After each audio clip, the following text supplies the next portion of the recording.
Hello everyone, I'm LordMidas and welcome back to Let's Play Crusader Kings 2 Holy Fury in the Empire of Carpathia. So in the last episode we were basically pressing a claim against the Kingdom of Lombardy for one of our vassals who we invited over some time ago. And we are winning it, so we are at 71% war score. I think we should finish that in this episode. And also we are defending against the Kingdom of Saxony, who are now reformed Germanic pagans. And they're attacking us for a conquest of Livima here, but that's also going pretty good for us. So I think this in this episode we will have a couple of glorious victories, one against Lombardy and one defending against Saxony. Let's go ahead and continue that. And here we're now sitting at 77%. Let's go ahead and siege that territory. And over here we are standing in Talava to reinforce a little bit because we were suffering a lot of attrition in the other provinces. And now, oh, look at that. Lombardy is over here. And that's another army of Saxony. So this army will take care of them very soon. And oh yeah, that reminds me. So we had appointed the King of Pannonia as a commander. But he died a natural death after producing a son. Which was really, really bad because I would have gotten the kingdom back from him otherwise. He recently usurped the kingdom tier title from my son there by getting appointed by a faction demand. Which was very unfortunate. I want my son to be the King of Pannonia again. Alright, here. Who shall be the commander? Ilya. Yeah, let's put him. He's infirm. Ruslan. No, Ruslan is commanding down there in Lombardy, so we need him there. Ilya, High Chief of Yatvingia. Yeah, he will be the commander here. Alright, we're gonna stand in Livima for now. Make sure they don't come there. Actually, I'm gonna let them get locked there first.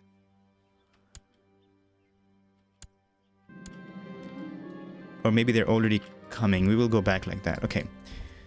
Today has been a day of new insights and revelations. In my seclusion, I have had plenty of time to think about my actions, my life, and my place in this world. Things I had never thought about before suddenly became so clear. So we are currently doing a penance as a mission from our community of the Saint Basil.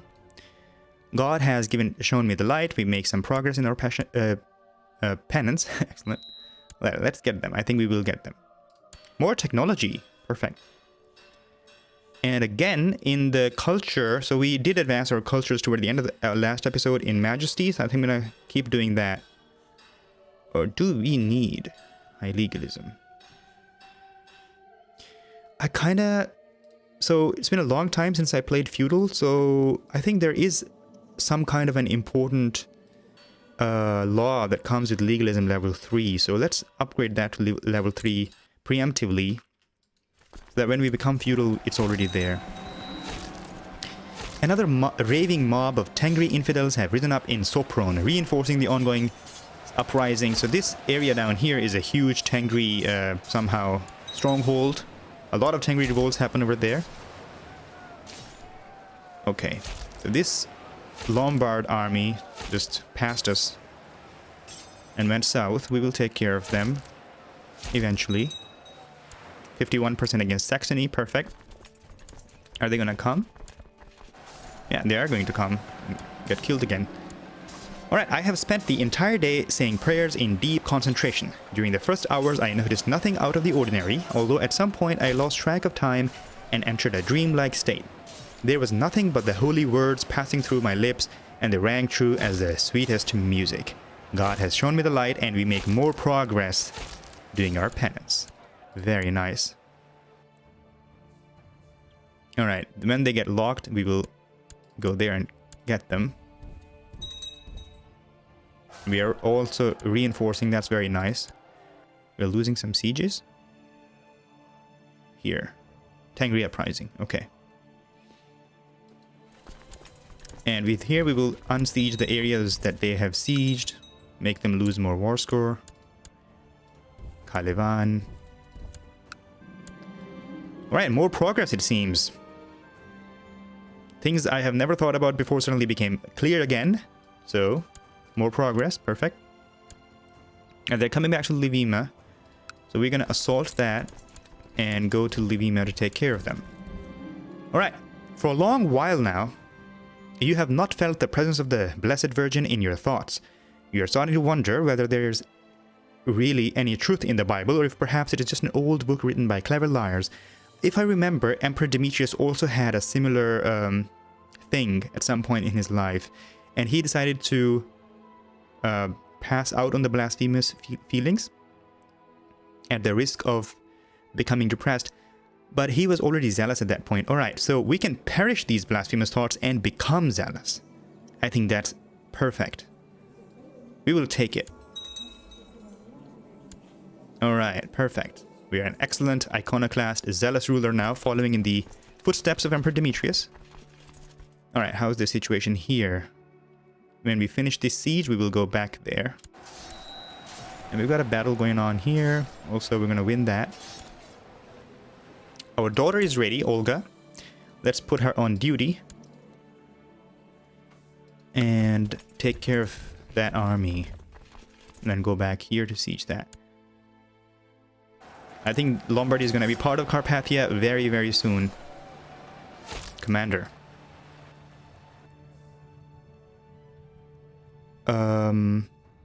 Radoslav, the High Chief of Yatvingia, so apparently the other High Chief that I recently appointed as a commander, has died. There's a bountiful well of wisdom in the Bible. Today I have discovered new meanings in several passages which I have previously never given much thought. I shall take these lessons to heart and carry them with me no matter where life takes me. Mark my words, the Bible is truly a book of wonders. God has shown me the light and we make even more progress. Perfect. Alright, 70% here. Excellent. Let's go ahead and unsiege these couple of counties as well. And over here, also doing pretty good. Let's siege Istria.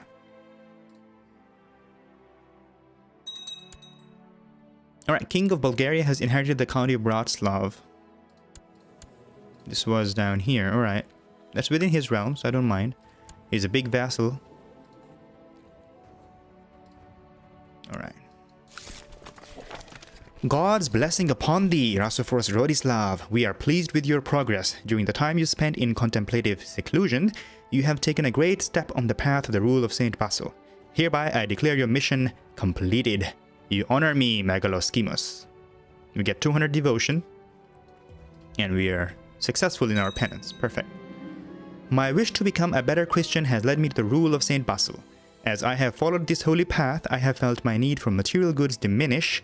I no longer crave excess and indulgences. We lose the trait greedy. Praised be God. Excellent iconoclast ruler now. Another mission.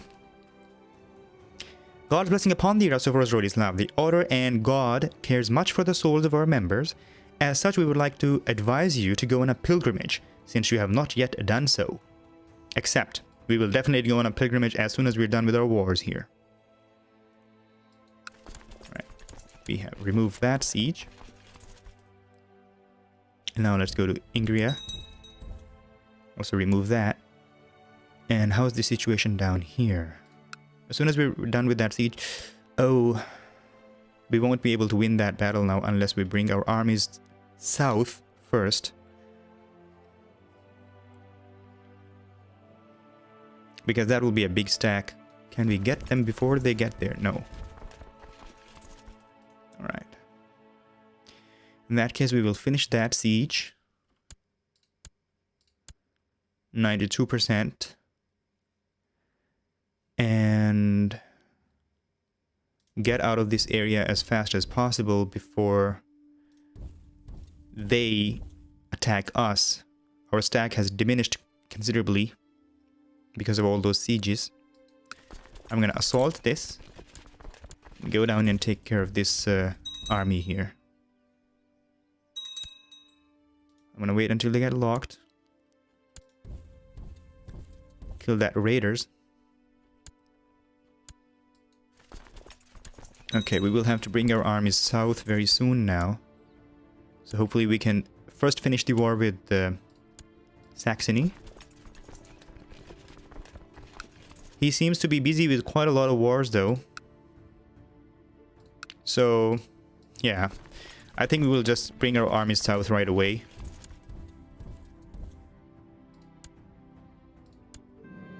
Alright, one day, as I am sitting with my daughter Olga, I decide that I should show her an excerpt from the Rule of Saint Basil in the hopes of teaching her the way of God. She is very attentive, and I am sure she will grow up to join me in the community of Saint Basil. She's an excellent student. We give her some learning and stewardship, I think. Or maybe both, I think. After years of careful planning, Liutbald Tachipetingi from the court of Chief Garther of Kolm has raised a large army of exiles, mercenaries, and hopefuls, declaring his intention to press his claim by force. Which claim? Not Lombardy. Oh! Claim on Lombardy. This is a guy in the court of the guy whose claim we were pressing. This guy here. So we're pressing his claim. And this guy from his court, who also had a claim, is now attacking the King of Lombardy in his claim on Lombardy. So we need to win the claimant war down here before he does. Or actually, we can actually kill his army right away, because we are hostile to him because of conflicting claim wars. He's got his armies right here. We will definitely take care of him before we go anywhere else. Forbid myself from leading armies and appoint Ruslan here. And as soon as he gets locked, we will get him in Toropets. Like that. He is gonna get away. No, we got him. We will destroy his army so that he does not get to press his claim. And then we will take our troops south and finish our claim on Lombardy. Peasant revolt. There. So down here, we will take care of that also.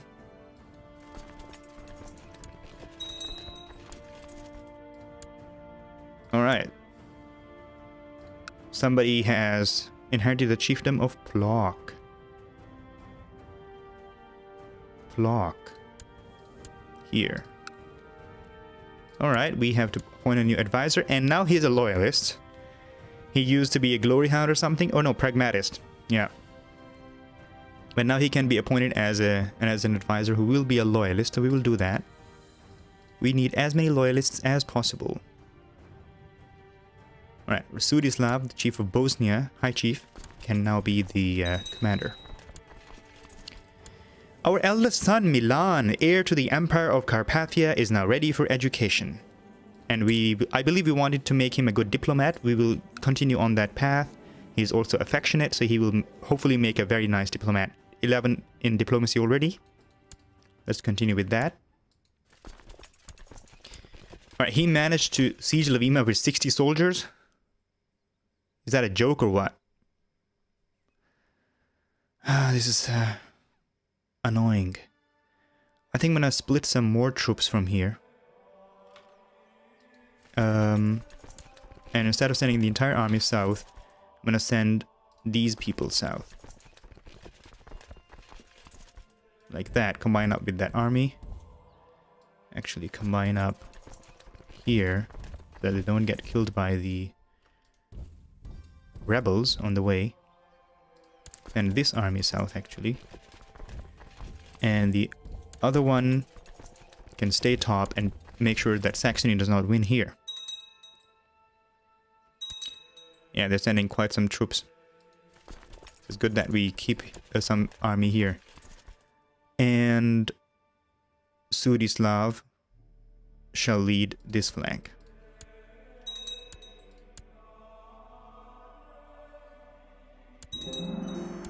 Weaponsmith has been finished. We are losing prestige because of retinues, so I'm not sure if I should actually spend any more prestige here, but 100, and that increases the levy size a little bit. I think I'm going to skip on that for now. Kill that army, hopefully. Yes. Excellent. And unsiege Levima.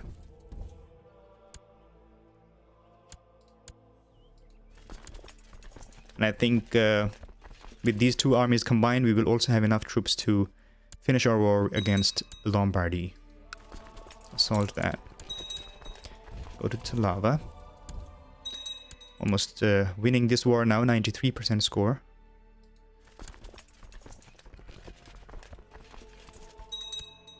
And combine that, take care of... So the peasant revolt apparently has been taken care of. We can force demands and execute him, but he's an iconoclast, so we can't execute him without losing piety. We will throw him in the oubliette, because we only execute infidel or pagan revolters. With iconoclasts, we can put them in the oubliette. Alright, King of Saxony is dead. I see that there's a new portrait down here, so his son has now become the King of Saxony. And he will lose to us.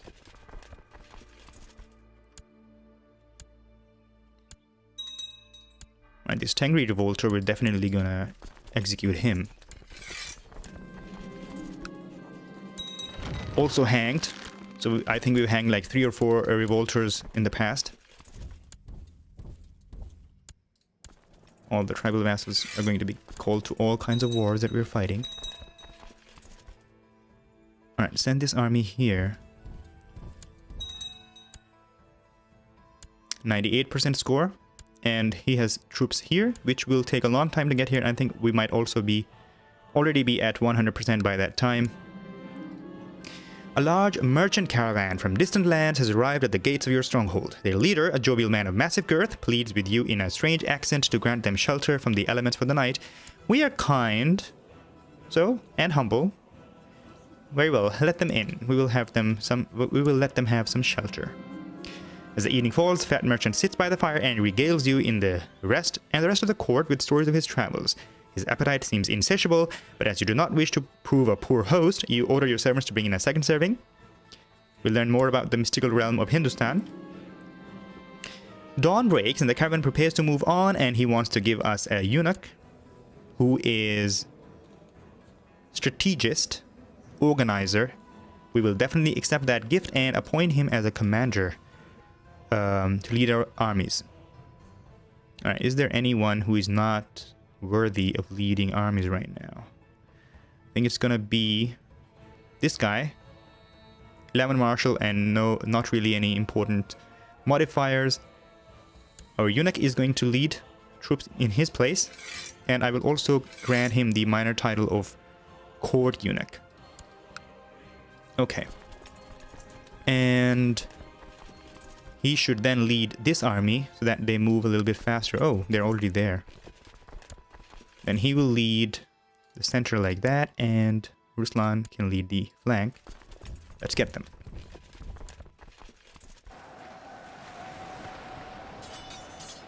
"100% against Saxony." I'm definitely going to enforce demands there. And what happens? He gives us 48 gold. They lose 1% moral authority. We get a little bit of prestige and piety, and he loses prestige. Excellent.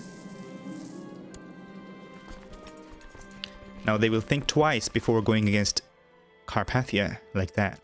Let's bring all our armies south against Lombardy now. "Your mother comes to see you, my son. I am worried. Your spy master, Chief Stanislav, doesn't seem to have our best interests in mind when executing the tasks of his office. I fear he may become a danger to your rule in the long run." Well, he likes me. And my mother also kind of likes me. She was the wife of Emperor Demetrius, Siala. And we can dismiss the spy master. Or we can say that no, I will not get rid of Chief Stanislav. Yeah, I don't want to get rid of him. I trust him. I think my mother is just paranoid about him. Alright, let's siege some more territory here. And once this army is south, the sieges will go even faster. Oh my god, another peasant revolt for Jersica. Blasted traitors. Alright, this army can take care of that peasant revolt and then go south.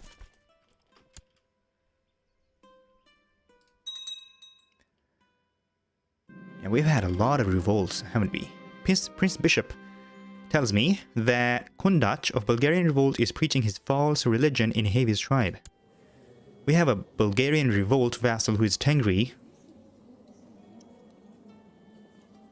There's a Bulgarian revolt. You know what? I actually don't want him to lose. I'm fine if the revolt goes through. Because that reduces the size of this vassal here, the King of Bulgaria. And then I can revoke that title from the Tengri pagan vassal if he goes independent. And... oh no, he's trying to increase civil authority. Council power. Alright. Yeah, he won't really go independent. Then we will expose and denounce him. We can't imprison him, I think, because he's a revolter of our vassal. He's not really our direct vassal, but still we exposed him and denounced him, so maybe somebody else can imprison him. Alright. 100% against the peasant revolt. And we will throw him also in the oubliette. Let's quickly have a look at our prisoners. We got Praxida.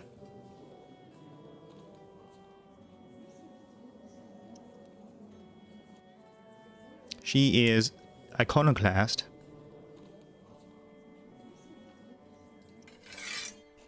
We'll release her, I think. Just be merciful to her like that. Alright. I also want to go back to looting as soon as possible, so the sooner these wars are over, the better for me. So they're locked. Let's go back there and kill them and then go back to sieging.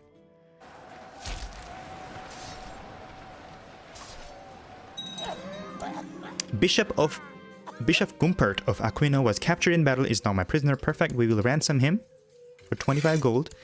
And I think I'm gonna send my eunuch to lead that army so that the movement speed is increased.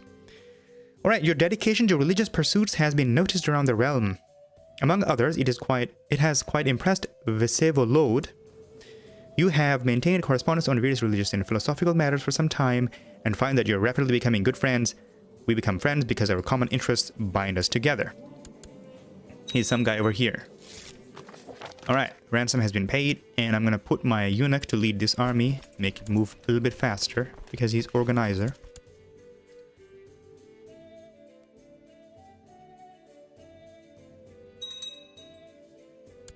Alright. Lombardy is standing there. Let's kill that army and go like that. Okay.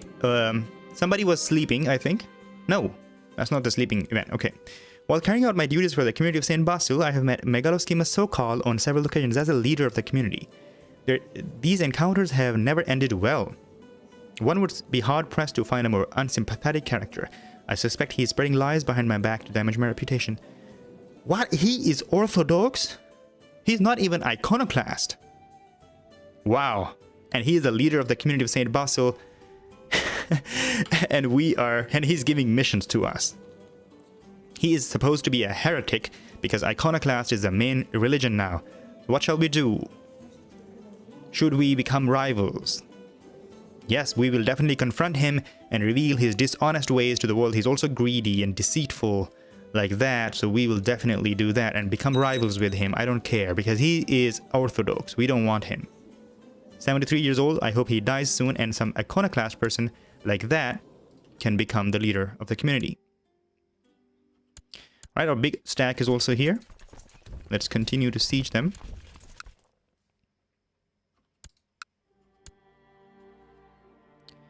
Now Lombardy is definitely in our hand. What's happening? Are they fighting against someone? Luitbald's claim 8% in his favor, it's 51% in our favor. We definitely don't want Luitbald to win. So we want to assault as soon as possible, I think. I will assault the other two holdings. Assault that. And that.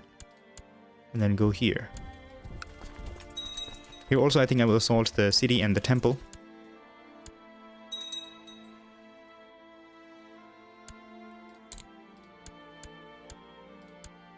And the temple. Okay. And then that's Luitbald's host, who is losing, who just lost a battle apparently. Then we will go to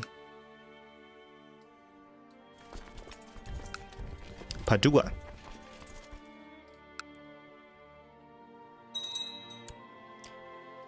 Alright, Chiefess. Alright, he wants to kill someone, but that's fine. I think that should be her. But she will end the plot now. Assault. And assault that as well. And then go here. Bolzano.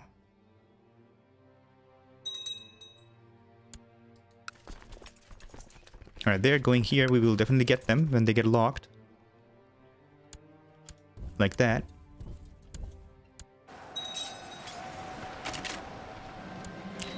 Alright, another uprising. Czeslaw of Slavic uprising. Down here, we will definitely kill them very soon once we're done with this war. Oh my god. Oh. There's another king of Saxony? What happened to the last one? Grand High Chiefdom of Saxony. Oh, so it already split up. Okay, let me check what happened. He died under suspicious circumstances. And now the other king of Saxony, Grand Chiefdom of Saxony. So that's how they call the kingdom tier title, a Grand Chiefdom. That's different from a High Chiefdom, of course. And he doesn't have that many troops. I don't know why he attacked us. And he is doing a conquest of Kalevan down here, that one. Oh, we will definitely kill him. And Norway is now being led by Rudigar. So that's pretty good. The Norse realms split up like that. I'm very happy to see that. Alright, let's finish this war with the Lombardy. And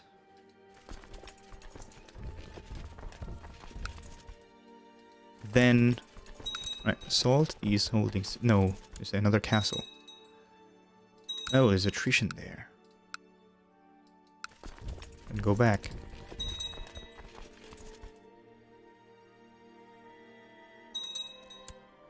Alright, we need 2000 piety to become the paragon of virtue, I believe. I think we will get there. Alright, 100% against Lombardy, that's just perfect. We will enforce that once we go through this event. I live my life as other men do, navigating its rocks and obstacles, doing my best to achieve success in my endeavors. Still, everything we do takes place in the light of the Blessed Virgin, and we must take care lest the influence of Satan comes into our lives. Indeed it is so. We ponder it more deeply. Yes, we shall ponder it more deeply. And enforce demands against Lombardy. Perfect. And our vassal has usurped the title Kingdom of Lombardy. Okay, so that's part of Carpathia now. Really should put our threat at 100% again. But that's fine. We gained a lot of land. And hopefully a strong vassal. And here, how is the claimant situation? There are still some claimants to the Kingdom of Lombardy, so it's possible that somebody will form a faction for another claimant and he will be no longer the King of Lombardy. That's definitely possible. His vassals also hate him quite a bit. And he is tribal. That's why they hate him, because it's the wrong government type. Let's resume a bit. Maybe he will adopt feudalism by switching his capital somewhere. I think he can't. But we can make him feudal, I think, by revoking his title over here. Köln. Plot to revoke. And will people join me in this plot? By the way, he will not accept because he's a pretty strong vassal. So maybe we should not put our realm in a civil revolt just yet. Let's first go north. Call our vassals to war against Saxony. Appoint a new chancellor. Why can't I appoint him as a chancellor again? He was my chancellor and he's still my vassal. Why cannot I appoint him as a chancellor? I'm just going to resume a little bit and check if that fixes it. No. He expects to be on the council. He is... This is a bug or something then? Because apparently this symbol here shows that he is already on the council. But he is clearly not on the council. He's not my chancellor anymore.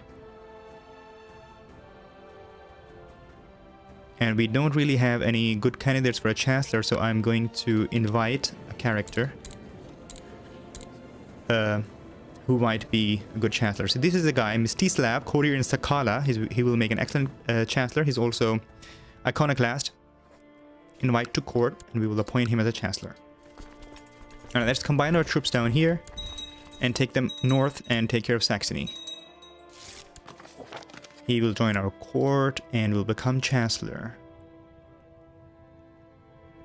Now we have a lot of options. Somehow we were not getting that many options the last time I checked. And we do have the High Chief of Estonia, who has cancer though, but he could also be an excellent chancellor. I'm gonna appoint the guy that we invited because he's 18 and hopefully won't die that fast. Keep him there, perform statecraft so that our threat goes down faster. And let's go north now, and actually let's first take care of this peasant revolt and then go north. As he is growing older, I can see that Milan could use some guidance in one of my experienced areas, the art of war. Definitely, we are experienced in that. This is my chance to make an effort for the sake of his education, but what can I offer? We can become stressed and make him brave. Or we lose kind and make him wroth. Or he should learn on his own. I really don't want to become stressed. I think he's doing pretty fine on his own. He's also groomed. So let's just leave him on his own. And head north and attack Saxony again. Oh, a lot of people have joined me in the war again. And they will not attach this army. So let's put them to attach to this army. So that we can go together. Look, I'm getting 3,000 troops from the King of Lombardy. Isn't that excellent?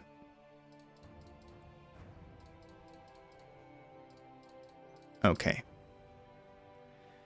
And then take care of the peasant revolt. A blessed has passed. So somebody else gets declared a saint. And he is Catholic. Alright, we've got our first saint, guys, in the game. And somehow I get 2 events. Alright, Liutprand Dingi lived a pious life, truly following the example of God. He passed on 10th November 840. That was a couple of years ago. And people have long wondered if he would be considered a true Christian or not. In a grand ceremony, Bishop Indulf has declared Liutprand as a Christian who has indeed entered heaven, celebrated by the people of Saluzzo as well as by the Christian world as a whole. We can only wish to follow his example and become truly pious people in the eyes of God. It is a loss to all of us. Yeah, because a saint has passed, so of course it's a loss. But how did the bishop proclaim him a saint? Isn't that the job of the Pope? And why am I getting two events here for that? Let's pause it a little bit. He had cancer and was stressed. He was also paranoid, stubborn. He was beatified. That's important for becoming a saint, of course. And kind, patient, chaste. Nice traits. But I'm just wondering, why did some kind of a bishop make him a saint? So there are no saints in the iconoclast faith yet. Maybe we still have a chance of becoming one. Maybe there was an anti-pope, so that bishop could have been an anti-pope or something, and that's why he canonized him. I'm not sure if that's even possible. Because surely the pope is the one who has to canonize people. Alright, we will find that out also. But we are already at the limit for this episode. We are currently heading north, and we'll teach again the Grand Chief of Saxony to not attack the Empire of Carpathia like that. We won a nice war here. I'm really happy with the progress that we've made. Also down here, Poland has kind of expanded, but we will go against them also very soon once our threat goes down a little bit. Or maybe once again if people leave the defensive pacts. So this is looking good. Thank you very much for joining me for this episode. If you liked it, please click thumbs up and subscribe to my channel for future content. I will see you in the next one. Bye-bye.